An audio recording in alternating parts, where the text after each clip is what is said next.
നമ്മുടെ പുതിയ വീഡിയോയിലേക്ക് എല്ലാവർക്കും സ്വാഗതം. ചപ്പാത്തിക്കും അപ്പത്തിനും ചോറിനൊപ്പം കഴിക്കാൻ പറ്റിയ നല്ലൊരു ഗ്രീൻ പീസ് കറിയുടെ റെസിപ്പി ഒന്ന് കാണാം. അതിനായി കഴുകി വൃത്തിയാക്കി കുതിർത്തെടുത്ത ഗ്രീൻ പീസ് എടുത്തിട്ടുണ്ട്. ഞാനിപ്പോൾ ഇവിടെ 1 കപ്പ് അളവിലാട്ടോ ഗ്രീൻ പീസ് എടുത്തേക്കുന്നത്.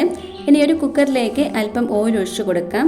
ഇനി ഇതിലേക്ക് ഇഞ്ചി വെളുത്തുള്ളി ചതച്ചത് ചേർത്ത് കൊടുക്കുന്നുണ്ട്. എരിവിനനുസരിച്ച് പച്ചമുളകും കൂടെ ചേർത്ത് കൊടുക്കാം. ഞാനിപ്പോൾ ഇവിടെ 6 പച്ചമുളകാണ് ചേർത്ത് കൊടുക്കുന്നത്. ഇനി ഇതിലേക്ക് സ്ലൈസ് ചെയ്ത് സവോള ചേർത്ത് കൊടുക്കാം. ആവശ്യത്തിന് ഉപ്പ്, അല്പം കറിവേപ്പില ചേർത്ത് നന്നായിട്ട് ഇതൊന്ന് വഴറ്റിയെടുക്കാം. ഇതിൻ്റെ കളറൊന്ന് മാറി വരുമ്പം ഇതിലേക്ക് തക്കാളി ചേർത്ത് കൊടുക്കാം. തക്കാളിയും ചേർത്ത് ഒന്ന് മിക്സ് ആക്കിയതിന് ശേഷം പൊടികളൊക്കെ ഒന്ന് ചേർത്ത് കൊടുക്കണം. അല്പം മുളക് പൊടി, മല്ലിപ്പൊടി, മഞ്ഞൾപ്പൊടി, മീറ്റ് മസാല അല്ലെങ്കിൽ ചിക്കൻ മസാല ചേർത്ത് കൊടുക്കാം. ഇനി ഇതിൻ്റെ പച്ചച്ചുവ മാറുന്നത് വരെ ഒന്ന് മിക്സ് ആക്കണം. ഇതിലേക്ക് നിങ്ങൾക്ക് ഇഷ്ടമുള്ള വെജിറ്റബിൾസ് ചേർത്ത് കൊടുക്കാവുന്നതാണ്. ഞാനിപ്പം അല്പം ക്യാരറ്റ് അതുപോലെ തന്നെ ഉരുളക്കിഴങ്ങ് കൂടെ ചേർത്ത് കൊടുക്കുന്നുണ്ട്.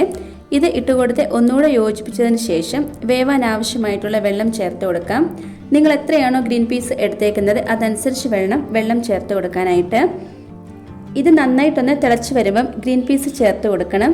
ഇനി ഒരു 4-5 വിസിൽ വരുന്നത് വരെ വേവിച്ചെടുക്കണം. ഇതിൻ്റെ പ്രഷർ മുഴുവനും പോയതിനു ശേഷം വേണം തുറക്കാനായിട്ട്. ഇതിപ്പം നന്നായിട്ട് വെന്ത് കിട്ടിയിട്ടുണ്ട്.